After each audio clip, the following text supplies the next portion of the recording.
So, Michelle, I first of all apologize for the delay in getting this recorded and showing you how to do this. My apologies. From your teacher screen, you can go to your class link, the Launchpad. I don't know if you use that or not. If you don't, if you'll just search for launchpad.classlink.com and then click on this, and then it should load. You might have to say log in. Then click on your study island icon. You'll go to the built test library. You'll select third grade math and submit. For you to see the one that I created, you're actually going to click on created by others and look for the test that says Spiral Review Test 1, and it'll have my name out beside it. And you'll come over here to these little icons right here and hover over this one that says Assign Tests and click on that. And you're going to click Built Test. This is what the title of it should be. I don't know that it will allow you to change that, so click Next on Assignment Information.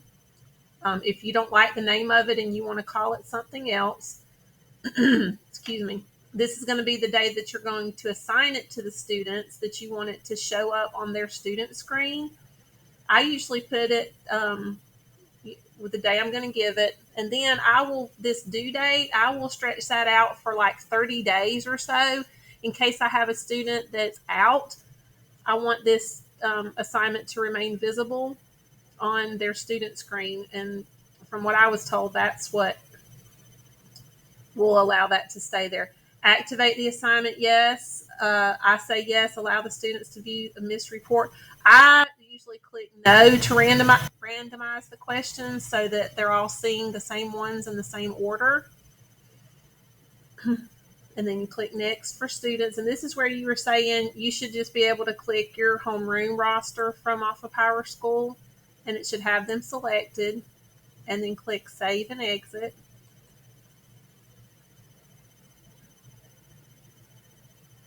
So that's it on your teacher side. If you then, whenever you want the students to actually take this, if that's what you want them to do, that's your call, like we were talking about in the hall.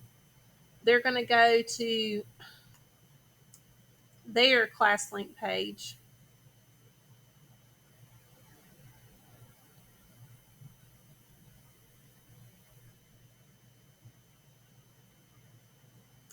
And they find their study island.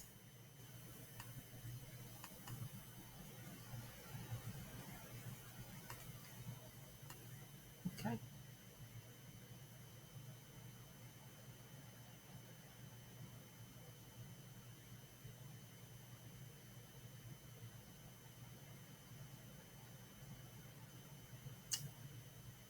And then for the student to be able to see that, there's different ways you can do this. This is how I always do it with my kids. I'll have them come over here and click on My Classes.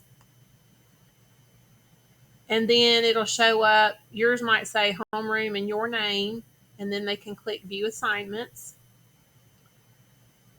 And then it should be in the list right here.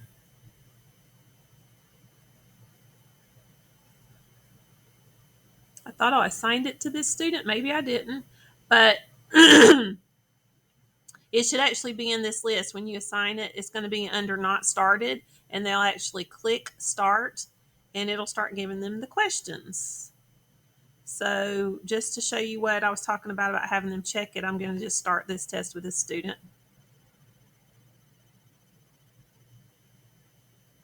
And they're going to see the questions, and then they'll click next question to go. They'll read it, pick an answer, click next question.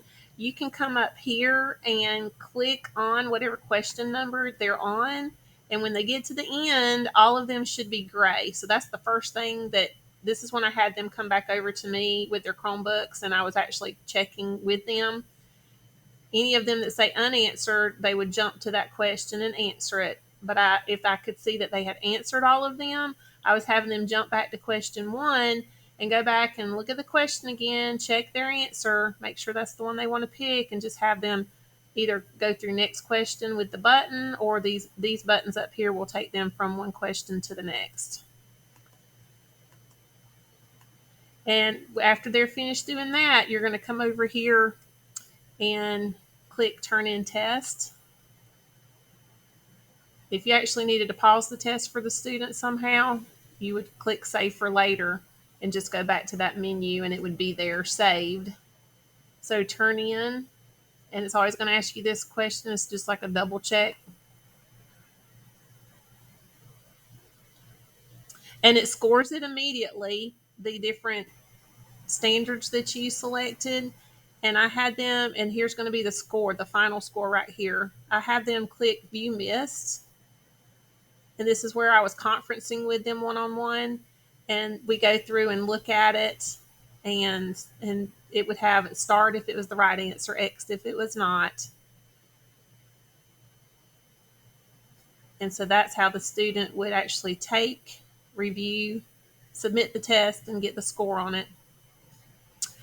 I actually handed out scratch paper and had my students write their name at the top, and then I had a little line that said score, and I was putting their score on that piece of scratch paper, and that's what I sent home with signed papers with a note to the parents saying your child's test was on Study Island. Because if they can access the internet at home, then the parent can actually go back to that My Classes, view assignments, and you can actually view the test again over and over again, view what was missed, because it will come up with this score again. If y'all are ever interested in creating your own tests, you can let me know and I'll be happy to help you with that. I hope this is helpful to you, and if that spiral test is one that y'all want to give, you can just give it a try. Text me if there's anything I can do to help you.